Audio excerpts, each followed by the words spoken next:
Buckle your seatbelt if you're visiting with Mother Marian Rechtenwald.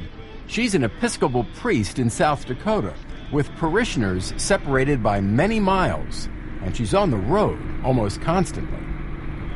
For me, it's a good time to work on sermons in my head or do some meditating.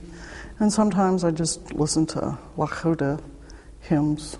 The Lakota are the indigenous people of this region, and Mother Marian does most of her work on the Cheyenne River Reservation, one of 8 reservations in this state.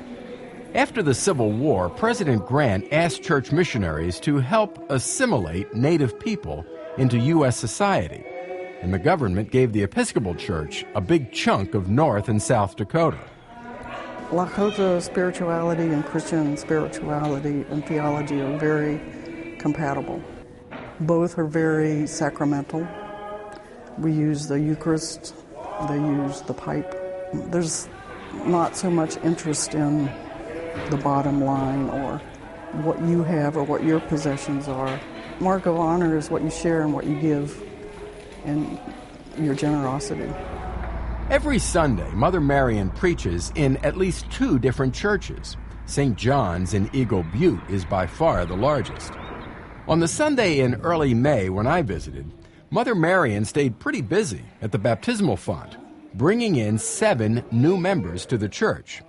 The truth is, however, she must handle many more funerals than baptisms. There's a very high death rate here among the Lakota people, higher than the non-natives that live in the same place. Health reasons, poverty, all those things that go into it. What I do here, I think, is primarily a ministry of presence. I've made it known that I'm here for the people, that they need only ask, and I'm here. The Great Plains of central and western South Dakota are just the latest stop on Mother Marian Rechtenwald's personal spiritual journey. She herself is not a native of the West, unless you count West Virginia, where she spent her early life. I was away from the church for a long time.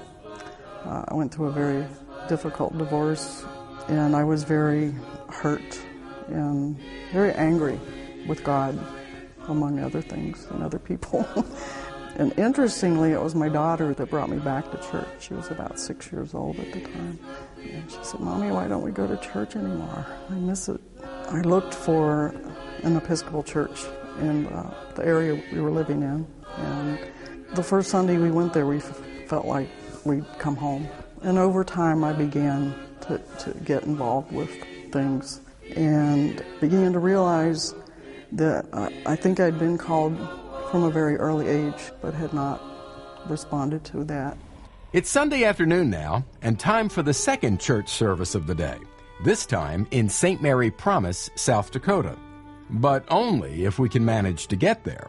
St. Mary's Promise is not very far from the banks of the Moreau River, and it's been out of its banks several times this spring. I was out of town when the government took some aerial pictures of the area, and I came back to see this in the paper. It's my chapel surrounded by water as far as you could see. I haven't actually been to the chapel since that happened. We must hike the last several yards, but we make it.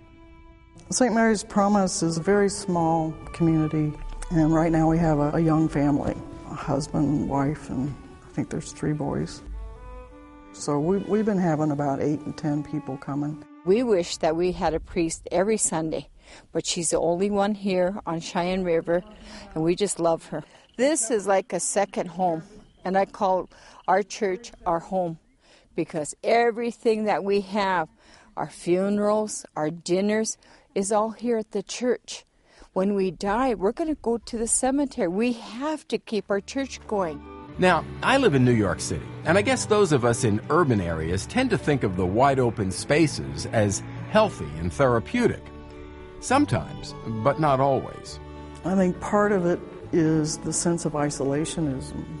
Geographic isolation is immense.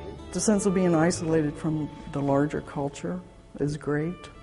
A feeling that the rest of the world not only doesn't care, but doesn't even know they exist.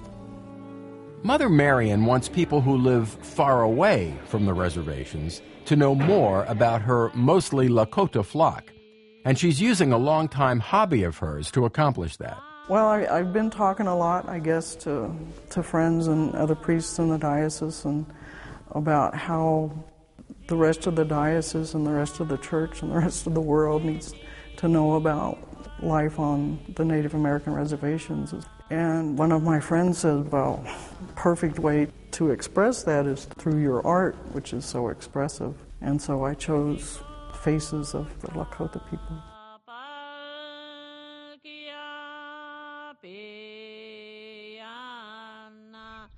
Rechtenwald alone serves 10 congregations, spread out over an area the size of the state of Connecticut. But when I express amazement, she turns it around on me with a plea for more attention for the people she serves. That's amazing, but it's also awful. It shouldn't be that way. There should be more priests here. There should be a staff here. There should be a support staff. We should be teaching the children. For Mother Marion, all those miles, all that grief counseling can be a heavy burden. Fortunately, there are rewards. They're good people, and they're faithful people, and they're generous people, and caring people, and they feed me. They bless me in huge ways that I would never have anticipated. My life is blessed just by being here, by serving them, by their honoring of me.